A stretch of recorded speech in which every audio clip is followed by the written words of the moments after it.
everyone, welcome back to my channel. My name is Katie and today we are doing a video we do pretty much every year around this time, and that is my favourite tarot decks of the year. I very recently posted a video of my favourite Oracle decks of 2019, which I'll leave a link to below if you're interested. This video is all about my most used, most loved tarot decks of the year. I do also have an honourable mention for a deck that has kind of come into my life more recently, but I have been using quite a bit.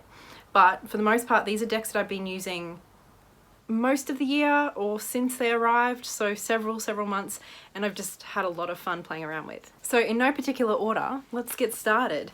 My first pick is the Tarot Muha. This is a deck I wasn't really like obsessed with when I was seeing it online.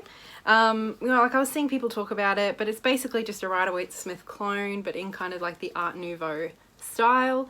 And I thought it was pretty, but I wasn't blown away or anything. And I still kind of feel that way. Like, it's not a deck that when I think of my most, like my favorite decks and my most beautiful decks, it's not a deck that I automatically think of. But it is a deck that I use a lot more than I was expecting. I just find it a great reader and I love so much about it. I think the little white book is actually quite good. I love the cardstock, I love the colors, like all that kind of boring stuff that shouldn't matter too much, but for some reason kind of it does make a deck a little bit more enjoyable to work with. But I suppose the main reason I use this deck is just because I get good solid readings out of it. It kind of feels really neutral in a similar way to say like the Fountain Tarot or the Hudes Tarot, but it feels warmer than the Fountain Tarot. So it's very classic, very Rider-Waite-Smith imagery, and it's very neutral and easy to read, but I just get really good solid readings with it.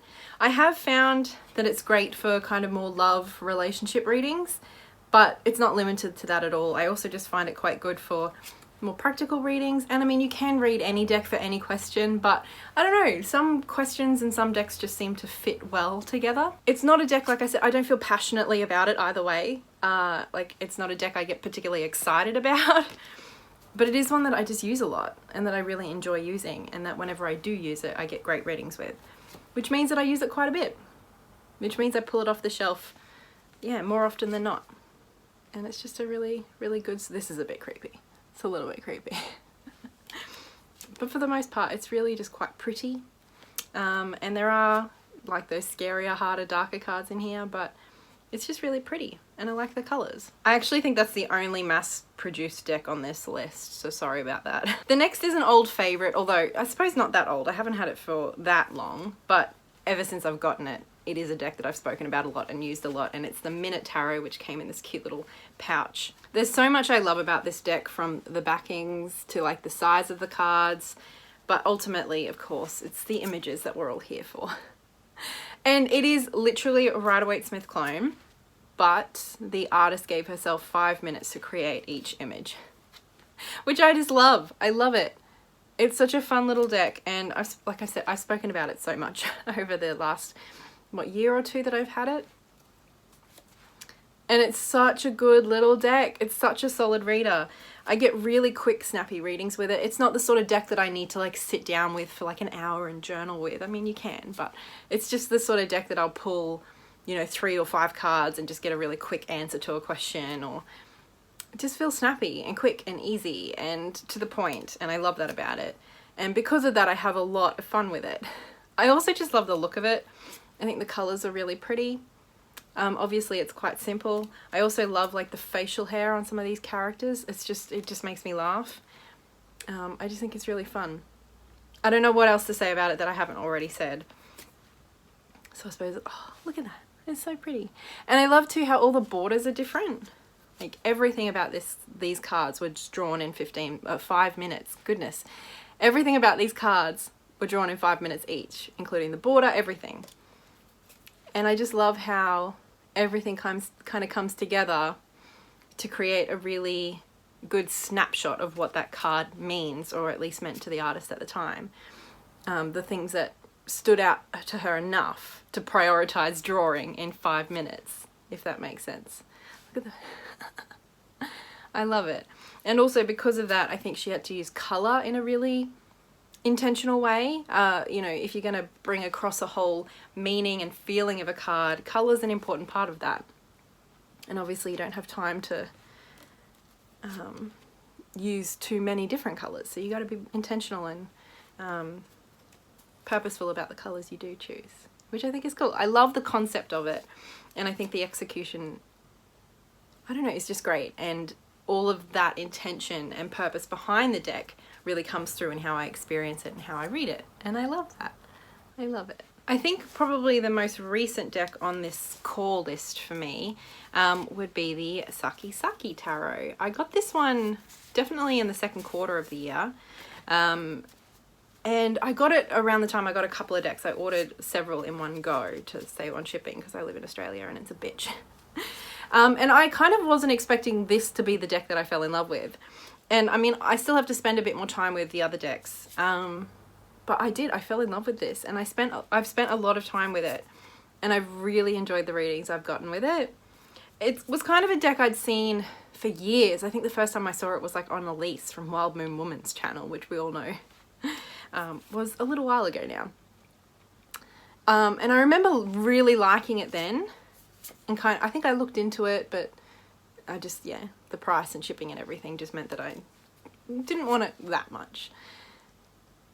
But I'm really glad I got it, and I've had a lot of fun with it. It's a great little deck, and I don't know, I suppose if I had to pick out a theme for most of these decks, it's that they're easy to use, that they just kind of click. The readings that I get are really clear, easy, fun, direct, and that's how I've experienced this deck. It kind of has a bit of a personality to me. That's how I describe the way I experience these decks. It has a bit of a playful, cheeky sort of a personality, and I think you can tell that from the images. It's made me laugh out loud a few times, which I love. I always love laughing with my decks. It's one of my favourite things to do.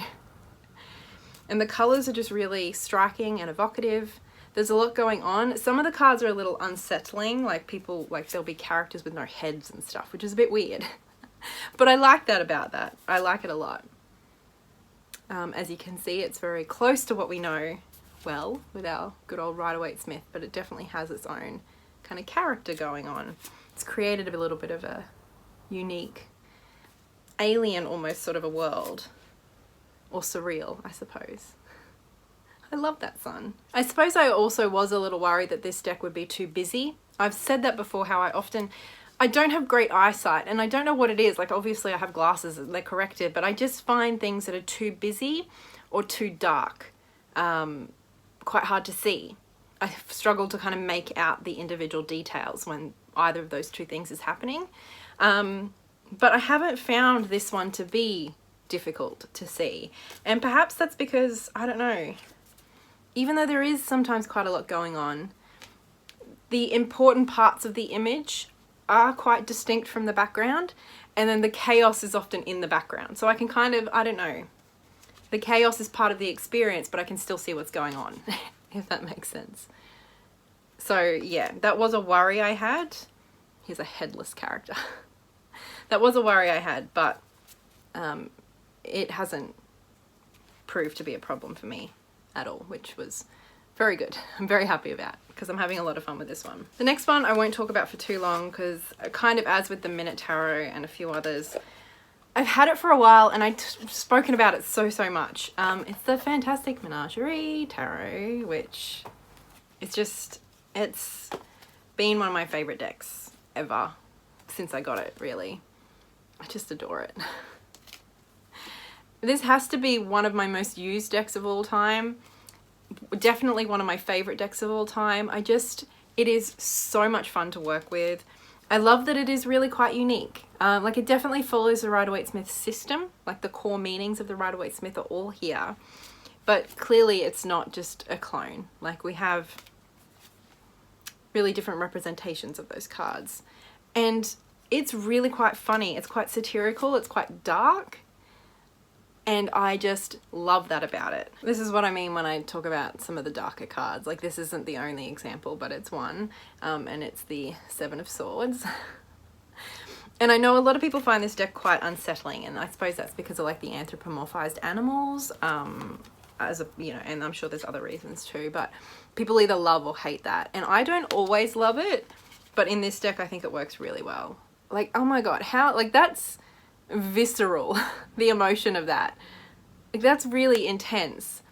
Like, this is probably, as cute and cartoony and pretty as this is, it's probably the darkest deck I own in terms of like how fucked up this imagery is sometimes. This is one of my favorite Chariot cards of all time. I just love it. I think it's really cool. This is probably a good example of a card that people don't like and find quite unsettling. I think that's the best word I can think of for how people often respond to this deck.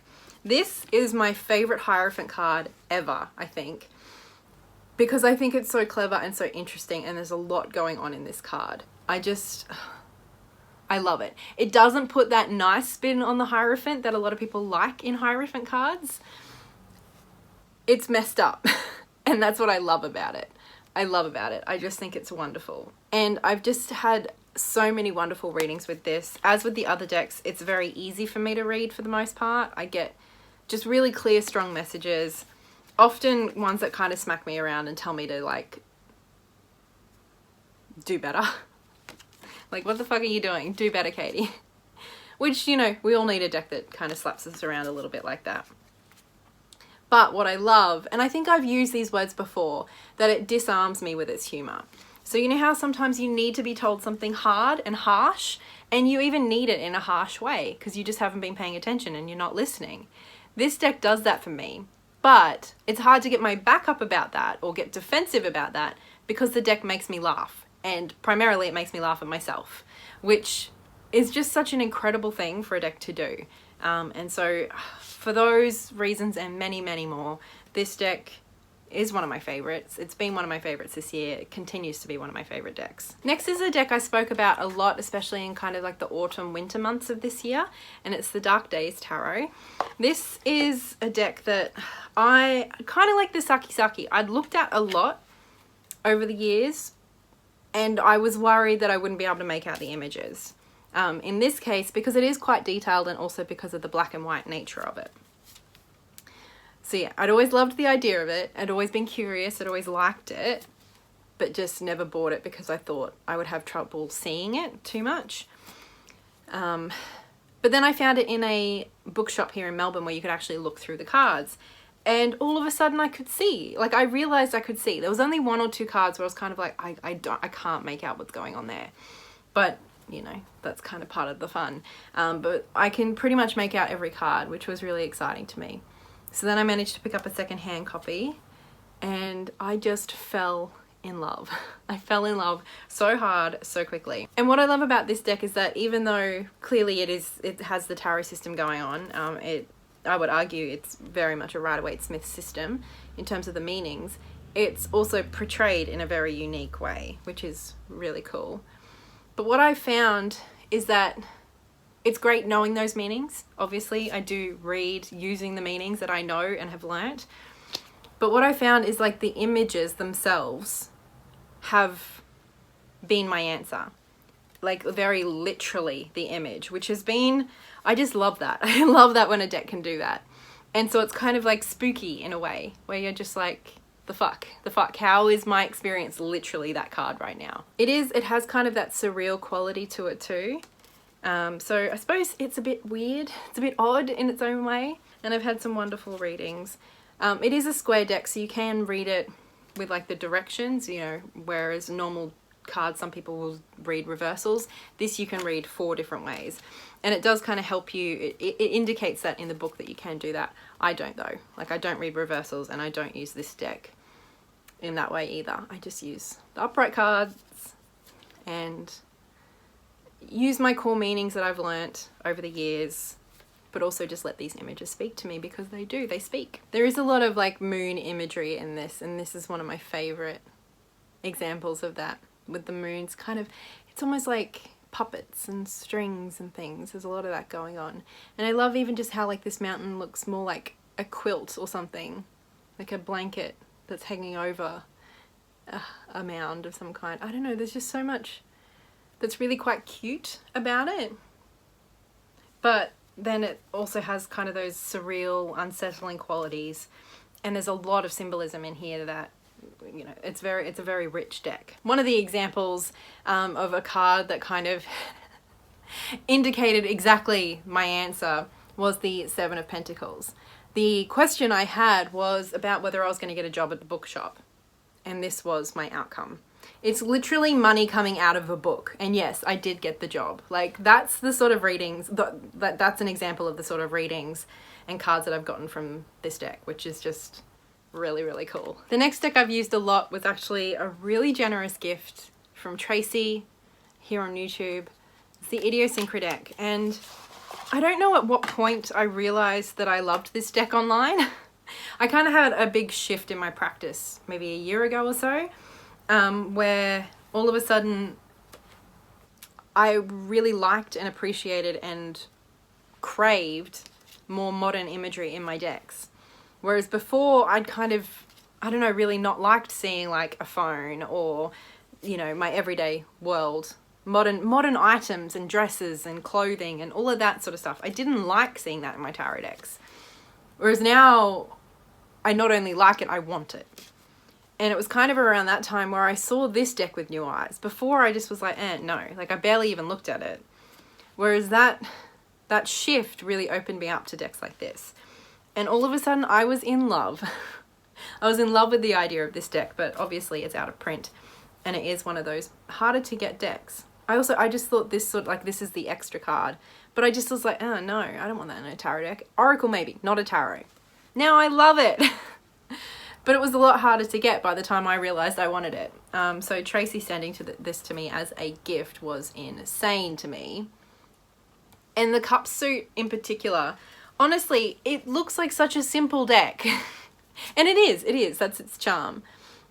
But when I open this up, and still to this day, I get genuinely emotional working with it. And I can't explain to you why, other than to say that I just adore it. There's something about this deck that just really hits home for me in a really, really cool way. And the colors are amazing. I love the artwork. I love how simple it is. Kind of my problem with some of the, well, my worries with some of these other decks were like the Dark Days and the Saki Saki, worrying that I wouldn't be able to make out the details of the image. Obviously, I didn't have that worry at all. I love this. I love it. I didn't have that problem of not being able to see these images, obviously. Like, it's so clear. And it's so bright and fun. And I love how the meanings are just really stripped back. I love that. They're really stripped back to just like a core essence, to the point where you, obviously, they do go along with the Rider-Waite-Smith meanings, but you don't need to know them. Like, you could ask someone who's never used tarot before just to kind of describe what's going on in the card and what they're thinking and feeling in response to that, and they get pretty close to the meaning of the card. I think that's great. I love decks that can do that, that can kind of just capture the feeling and the essence and the message behind the card without having to display a really explicit scene that's going on. I love my scenic decks, but I do love decks that can kind of bring it back to a core with such simplicity. Next is a deck that I got, I think, last year. And I just fell head over heels in love with this deck. And I think that's not an uncommon experience for people in this community. I think a lot of people, it was a big deal. It was a big deal, and a lot of people fell in love with it. And this is Sucessor Tarot. I was so in love with this deck, and I went for a period of a few months where this was pretty much the only deck I used. It was the only deck I wanted to use. Clearly, I've kind of broken out of that. I still adore it. I still adore it, and it just gives the most wonderful readings. I did a really thorough review on this one, so I'll leave a link to that below. I think I said all I really could ever want to or need to say about it. Kind of similarly to the previous deck, to the Idiosyncra deck, how did I describe it? I described it similarly, kind of like an update and nicer looking Anna K tarot. That deck kind of really displays the meanings of the cards through body language, facial expressions, and color. And I feel like the Sucessor does that too, really, really well. So like the Idiosyncra deck, where it's like you don't really need to know the meanings of the cards in order to read this deck, in order to figure out what the card is trying to put across. I love the Sun card too. There's just so much that is wonderful about this deck.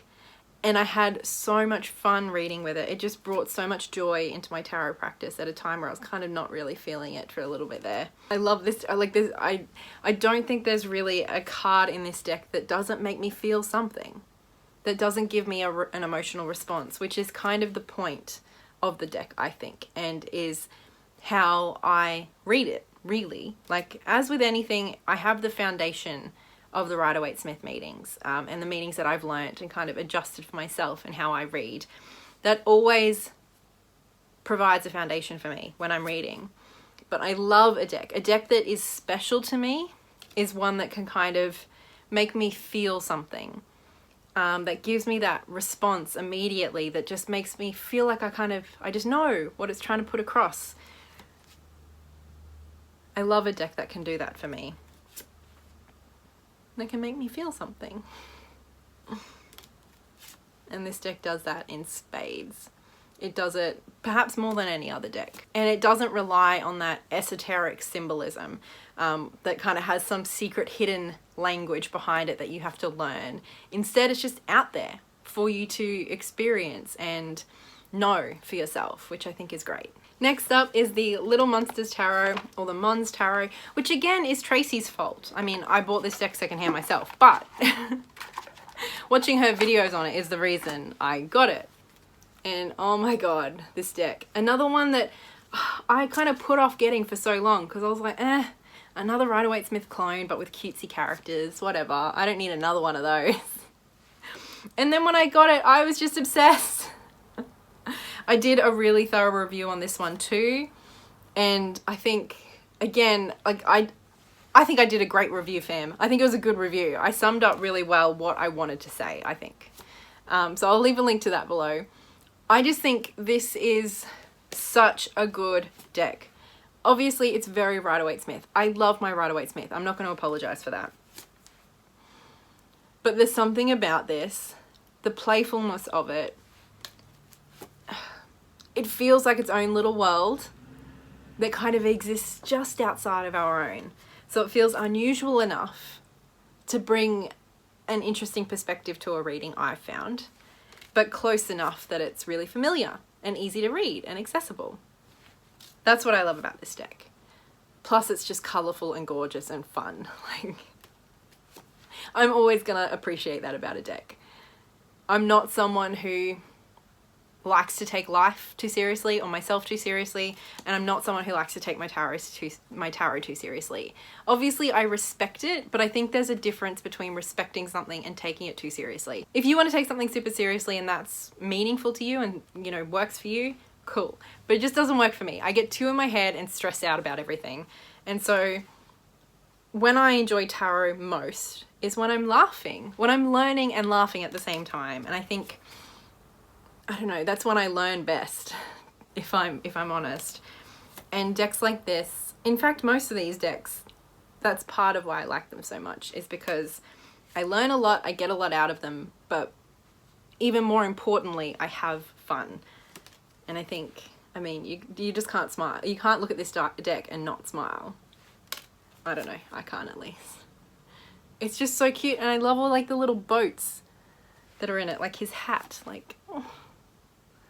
And all the little creatures. I just think it's sweet and adorable, and I've always had really, really good readings with it and a lot of fun in the process of reading with it. Now, there were a couple of other decks that I did use quite a bit this year, like the Lunar Soul and the Dreams of Gaia, but both of those were kind of for really specific time periods, and I don't feel like they quite fit into this list. I did, however, want to have one honourable mention, and the reason it's honourable is because it is quite new. I think I've had it for about a month, maybe a little bit more, and it's the Lightseers Tarot by Chris Ann. I did back this on Kickstarter, although it took a damn long time to get to me, which was kind of frustrating, seeing everybody get their decks and even their mass-produced decks before I got mine. It was, I'm not gonna lie, it was a little upsetting. And so When I finally did get the deck, I was kind of like, I'm over you. I don't even care. But then I did what we always do. I did a quick reading and it was really good. It was really good. I have recently put it back in order. So that's why this is. But I have done many readings with it. And they've been really good. They've been really good. It's beautiful. The color, I love the colors. And I think whether I like a particular card or not, and most of them I do really like, there's just so much intention behind all of them, and the symbols and everything it's been chosen so deliberately, which I appreciate. The cards are gorgeous. They're really, really beautiful. And the book I really like. Personally, I feel like there's almost too much information in the book. And I appreciate that obviously a lot of work went into that, and some people love a guidebook like that. I do in theory, but for me, I can get too caught in my head when I try to get into a guidebook like that. I mean, every now and then I find it a worthwhile endeavor, but for the most part, it just gets in the way more than it helps. So I have been trying to use the guidebook a little bit just to kind of get to know the deck better. Through the lens of the artist. Isn't that amazing? I think that's always, it can be a really good process to go through, especially when you first get a deck, I think. But I found that what I really want to do is just skim through the meanings and the messages that are written out in the guidebook, because they are really lengthy. Like, we're talking 3 pages of text. So instead I kind of, I skim through and just let certain words pop out to me, or certain sentences. And so I use that to kind of add on to, or just provide a little bit more depth to the message that I've already intuitively come to myself. So that's kind of how I'm using the guidebook. And I do think it's incredible. Those freaking colors, are you serious? It's amazing. So yeah, it's not a deck I've had for very long. It's not a deck I would say I've fallen in love with. I really like it and I'm having fun with it, and I'm still getting to know it, basically. So I feel like I have used it a lot in the last month or two. So it's definitely up there, and I don't know, who knows, this might make it onto the list next year. But I do feel like it deserves to be an honorable mention for late 2019. So those are my most used and most loved decks of 2019. I do kind of feel like this list was pretty easy to put together. Other years I've kind of been like, oh no, I'm at 12 decks, like calm down. This time it was like, I just went to my shelf and I pulled off those decks really quite easily. Like I knew the ones that I'd been using and loving fairly consistently throughout the year. Obviously, quite a number of these showed up in last year's, and I think 1 or 2 even showed up several years ago. So I definitely have kind of started to, I don't know, at the moment I feel like I'm really in a groove with the decks and the practice. I'm just really, I don't know, I'm feeling really good and comfortable in the space that I've made for myself at the moment, which is, it's a really nice feeling. Of course, as per usual, we have to thank my patrons over on Patreon for supporting me and everything that I do online. It's pretty amazing to have such a wonderful group of people, I don't know, decide that my content is worth supporting in that way. It really means a lot to me. It really does. A big extra special thank you, of course, to Tracy Timmerman, Laurie and Lynette Brown for kind of going that extra mile. But of course, I appreciate you all for watching, especially if you made it to the end of this video. I hope you had fun. I hope you've had a good 2019 playing around with your cards as much as I have. And I will talk to you soon. So much love. Bye.